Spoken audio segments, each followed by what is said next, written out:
고린도후서 2장 14절 말씀 함께 우리가 읽겠습니다. 항상 우리를 그리스도 안에서 이기게 하시고 우리로 말미암아 각처에서 그리스도를 아는 냄새를 나타내시는 하나님께 감사하노라. 그리스도의 냄새가 무엇일까요? 그리스도의 냄새, 그리스도의 향기. 성경은 향기라고 그러지 않고 그리스도의 냄새라고 기록했습니다. 우리 여러분들한테서 그리스도의 냄새가 나는가? 여러분들이 예수를 믿는 크리스찬으로서 그리스도의 냄새가 나는가 한번 생각해 보십시오. 어떤 것이 그리스도의 냄새일까요? 저도 이 부분을 생각하면서 과연 나에게 그리스도를 아는 냄새가 나는가? 그리스도를 아는 냄새라는 건 더 이상한 말이에요. 그죠? 여러분들이 그리스도를 알아야만 그 냄새가 나는 거예요. 저는 예수 믿어요. 그거하고는 달라요. 예수를 믿는다는 것은 여러분들의 신앙 고백입니다. 그걸 통해서 여러분들은 그리스도의 사람, 하나님의 사람이 되는 겁니다. 성령이 인을 쳐서 예수 그리스도의 사람으로 아주 도장을 찍어두는 것입니다. 그래서 여러분들은 하늘나라의 시민권자가 된 것입니다. 그러나 그리스도를 아는 냄새라는 건 무엇일까요? 여러분들이 삶으로서 그리스도의 인의 삶이 나타나야 되는 것입니다.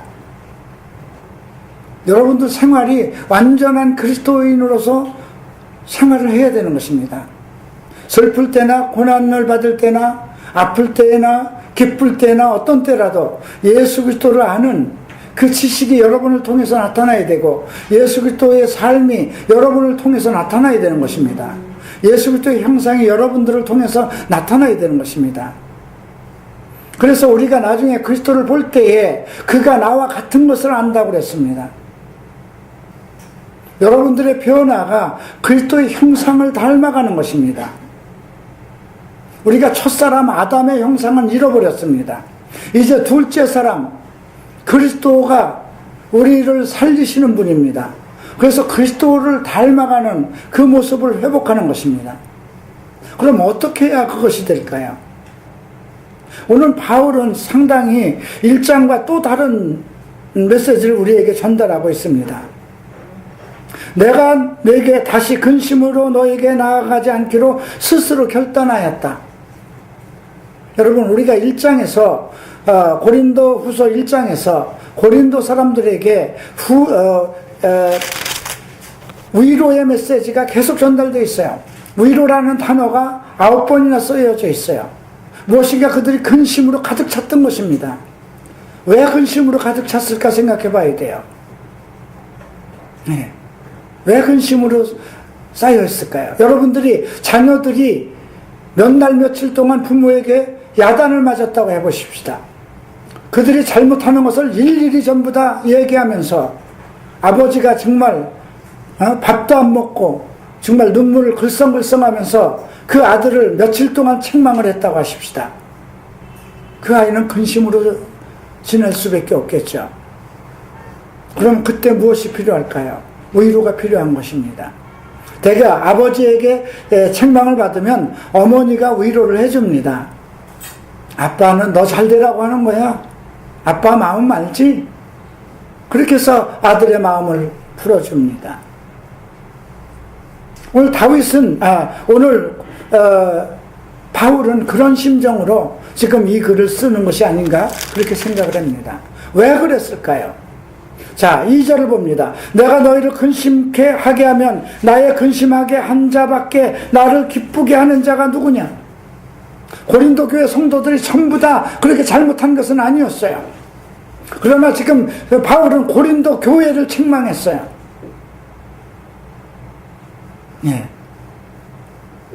아들이 여러 명이 있다고 하십시다. 그러면 막내 아들이 잘못하면 맏아들도 같이 야단을 맞는 겁니다. 너는 형인데 뭐 했어? 이게 한꺼번에 야단을 맞는 겁니다. 잘한 사람도 도매금으로 야단을 먹는 겁니다. 그런 심정으로 바울은 만약에 내가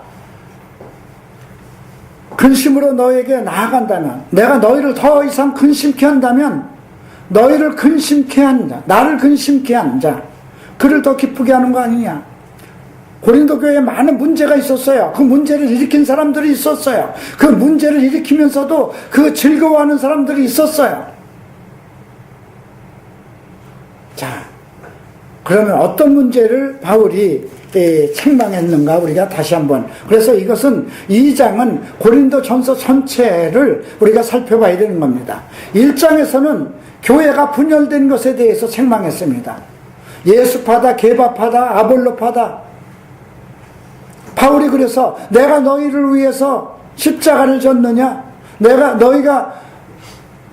너희를 위해서 세례를 받았느냐?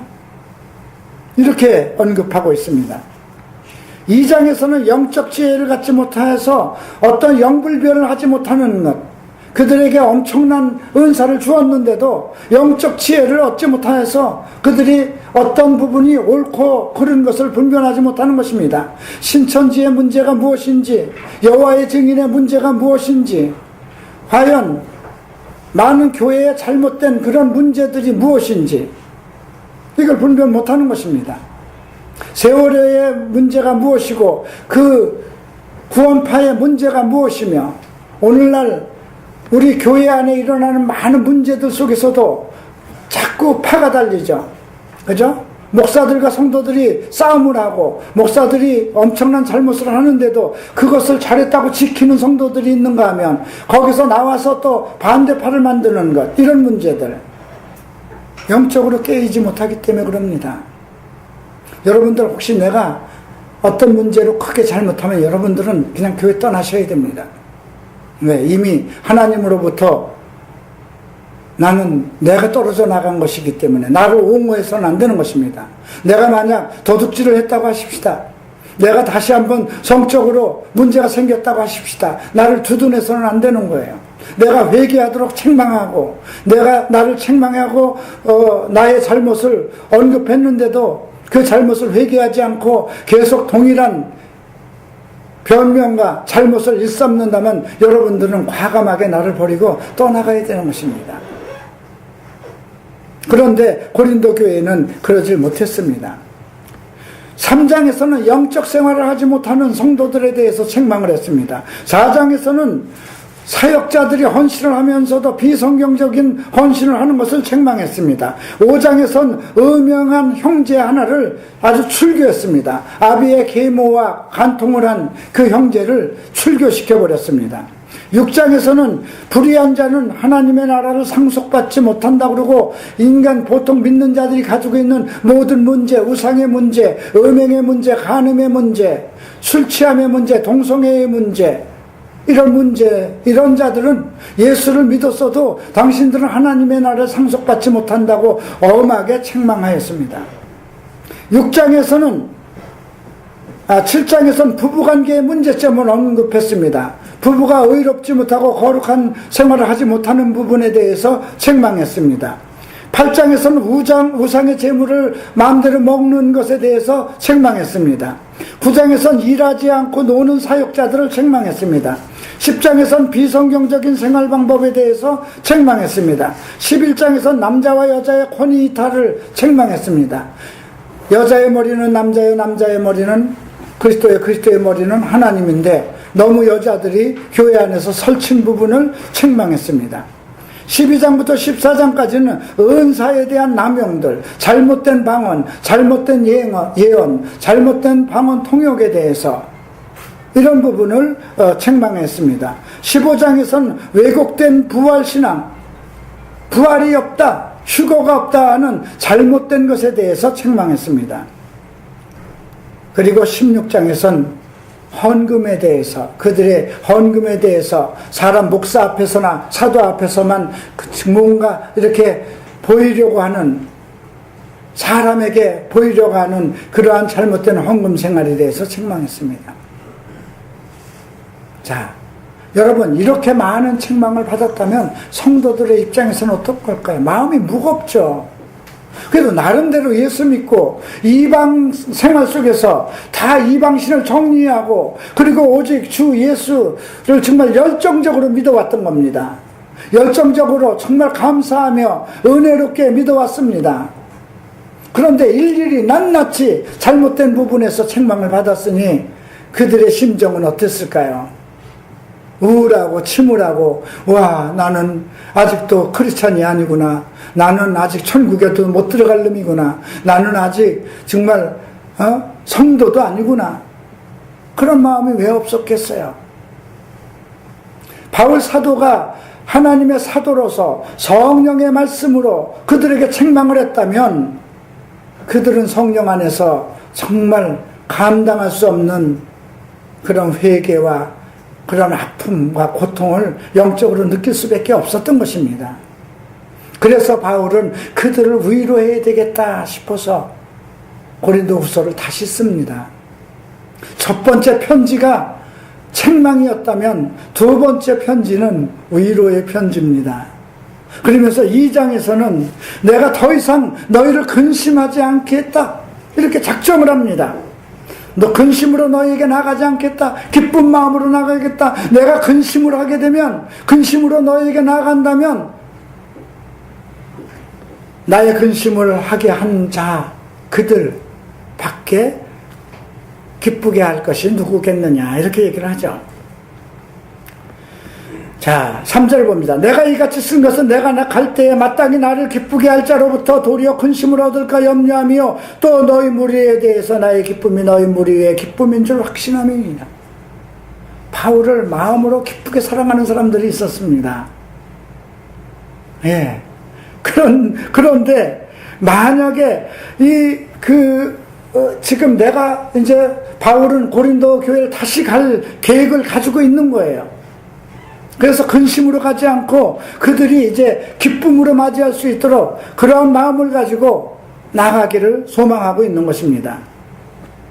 4절을 봅니다. 내가 큰 환난과 애통한 마음이 있어 많은 눈물로 너희에게 썼노니. 환난과 애통한 마음 무엇일까요? 고린도 교회의 많은 문제점을 보고 바울이 탄식 안 할 수가 없죠. 자기가 가르친 제자들이잖아요. 자기가 가르친 제자들이 잘못하는 것을 보고 어떻게 탄식하지 않겠어요? 어떻게 애통하지 않겠어요? 또 바울이 그 환난과 애통 속에서 전도를 하고 정말 복음화하기 위해서 정말 그 많은 고통 속에서 다니면서 많은 눈물로 그렇게 다니고 그들에게 편지를 한 것인데 그것은 무엇일까요? 결국 성도들을 사랑한 것이겠죠. 부모가 열심히 나가서 정말 땀 흘리고 많은 갓세를 받고 회사에서 아픔을 겪고 그러면서도 그렇게 일을 하는 것은 누구 때문일까요? 결국은 자녀들을 사랑하는 것이죠. 사랑하기 때문에 많은 고통과 환난과 그런 것을 감수하는 것이죠. 자, 5절 봅니다. 근심한 자가 있을지라도 나를 근심하게 한 것이 아니요 어느 정도 너희 무리를 근심하게 한 것이니 어느 정도라 하면 내가 너무 심하게 하지 아니하리 합니다. 이 말은 무엇일까요?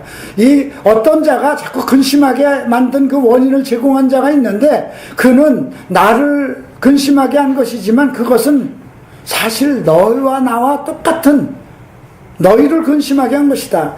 지금 바울은 어느 정도라는 말을 썼지만 어느 정도라는 말이 아니라 그것이 너희들 때문에 책망한 것이다 하면 그들이 더욱 마음에 무거운 짐을 가질까봐 어느 정도라면 내가 너무 심하게 하지 않게 하기 위해서 사실은 그 성도들이 가지고 있는 모든 문제들로 인해서 근심거리가 나타났다는 것을 언급한 것입니다. 그래서 이런 사람이 많은 사람에게서 벌받은 것이 조카도다.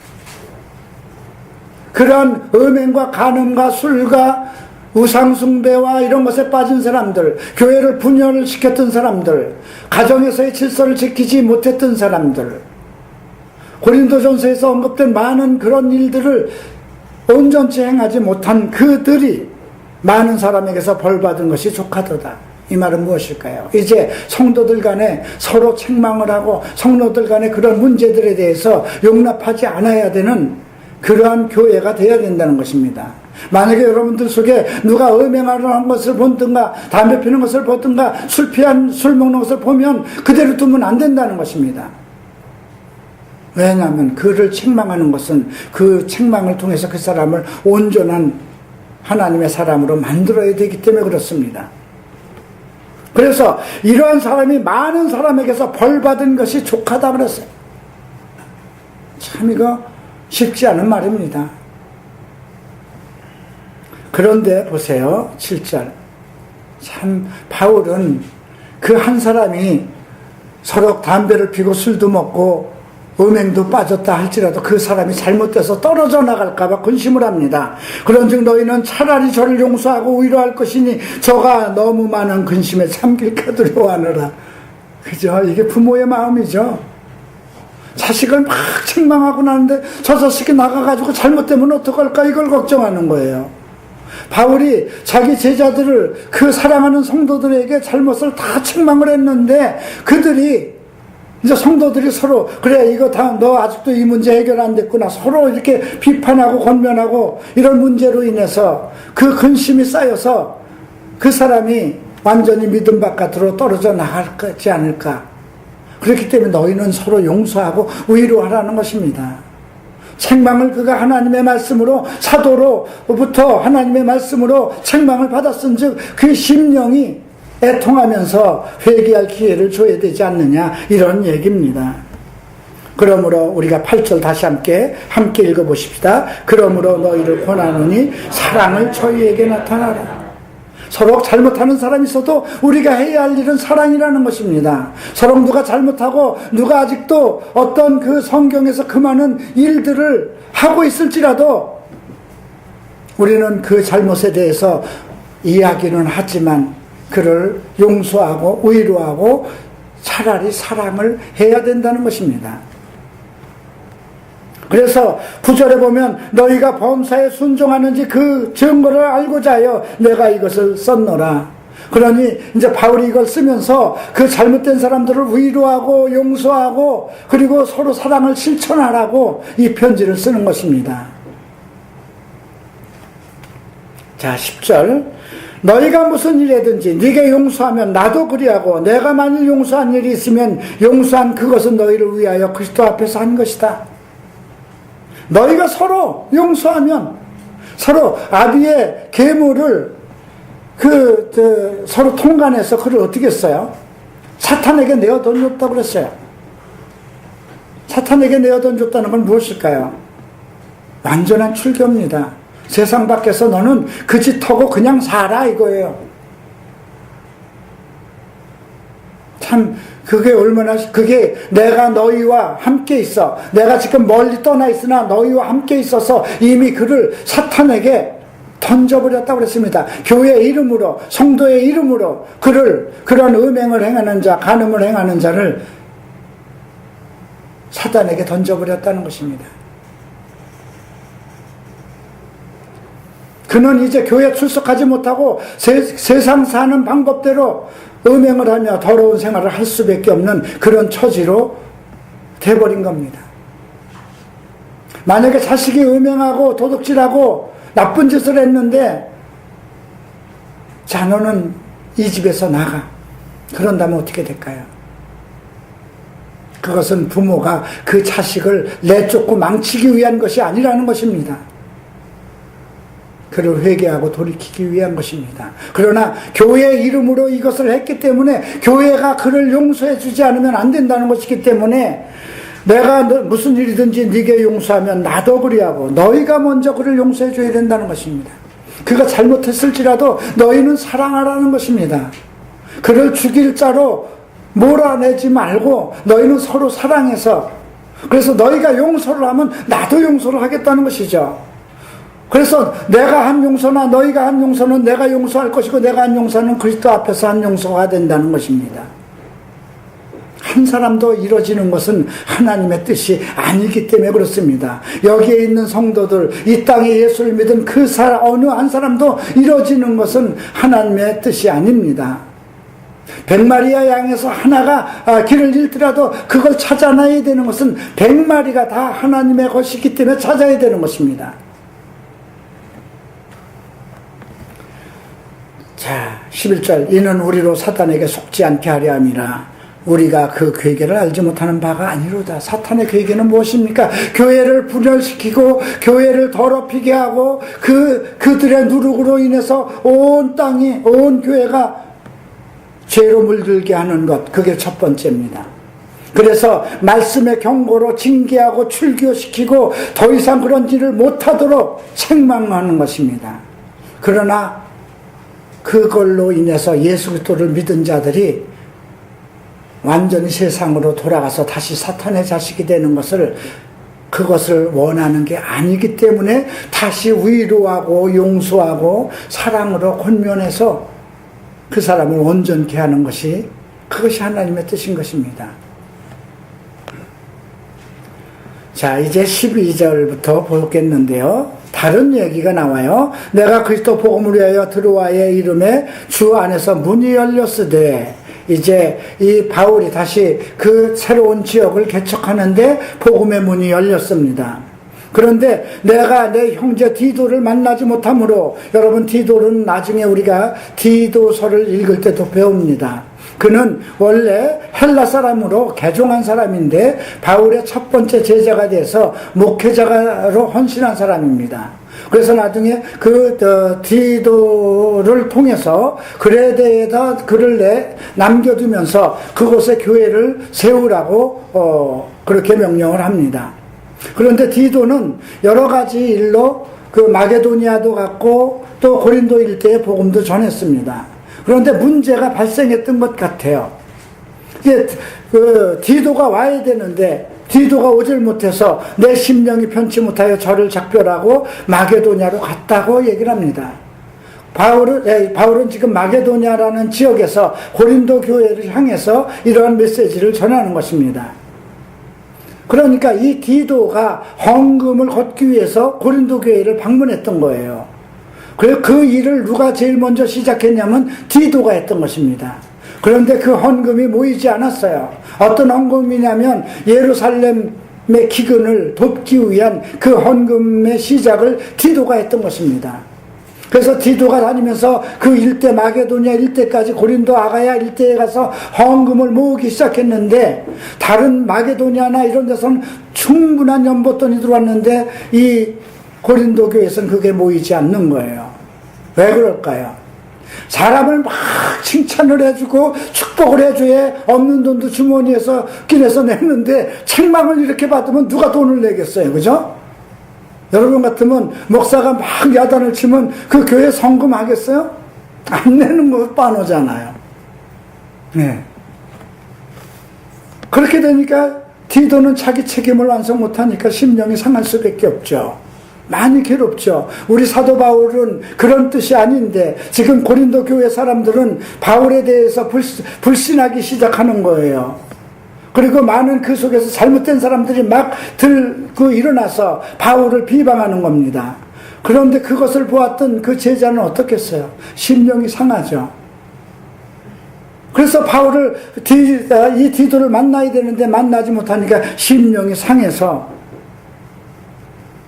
다른 곳으로 간다고 그랬습니다. 그러면서 14절에 쓴 것이 항상 우리를 그리스도 안에서 이기게 하시고 우리로 말미암아 각처에서 그리스도를 아는 냄새를 나타내시는 하나님께 감사한다.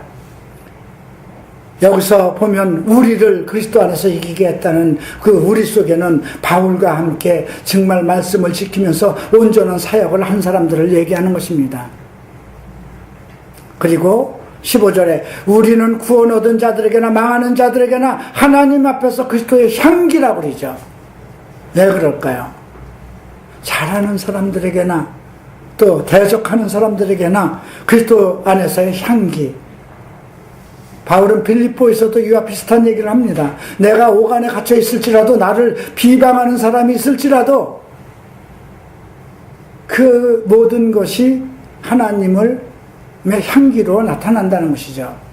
제가 어떤 사람은 그런 얘기를 할 거예요. 아마 홀리 페스티벌이라는 걸 처음으로 해서 인터넷에 올렸을 때 도대체 칼보리 채플 이요나 목사가 뭔데, 대한민국의 그 유명한 교단도 가만히 있는데, 과거에 자기가 동성애에서 회복을 했으면 그냥 동성애자들이나 좀 담당할 일이지, 무엇 때문에 우리도 행하지 않는 홀리 페스티벌 같은 것을 한다고 야다니까 과연 될까?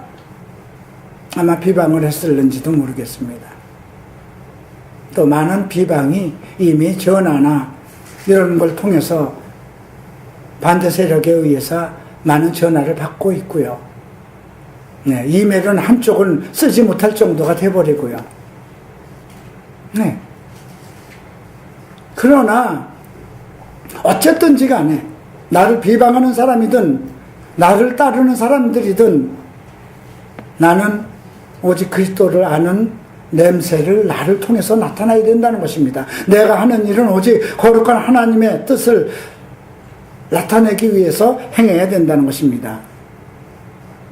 그래서 바울은 이 사람에게는 사망을 쫓아 사망에 이르는 냄새요 저 사람에게는 생명으로 쫓아 생명에 이르는 냄새라. 누가 이것을 감당하리요? 우리 안에 그리스도께서 역사하시면 하나님의 말씀이 우리 안에서 풍성하고 그리스도의 성령이 우리 안에서 풍성해서 내가 하는 모든 일이 하나님의 계획대로 한다면 나를 비방하는 사람에게는 그는 사망에 이르는 냄새가 될 것이고 또 나를 따르고 나의 일을 정말 함께하는 사람들에게는 생명으로 쫓아 생명에 이르게 하는 냄새가 된다는 것이죠. 여러분들은 어디에 서야 되겠습니까? 의로운 일, 하나님 뜻하는 일을 쓰시면 됩니다. 여러분들을 통해서 하는 일, 여러분들이 길 가다 꽁추가 하나 있어서 줍는 것, 이파리가 하나, 휴지가 있어서 줍는 것, 여러분 집안에서는 치울 수 있는 거지만 길을 가다 누가 넘어져서 있으면 다친 사람을 병원으로 데려가는 것, 누가 어떤 사람이 배고파서 먹을 것이 없으면 그 사람을 도와주는 것, 누가 여러분들을 손가락질하고 비방을 해도 감사로 화답하는 것, 그것이 모두 그리스도의 선한 아름다운 향기가 되는 것입니다. 여러분들의 삶 속에서 예수 그리스도의 냄새가, 그리스도를 아는 냄새가 나시기를 주의 이름으로 축원합니다. 기도하겠습니다. 일어나시기 바랍니다.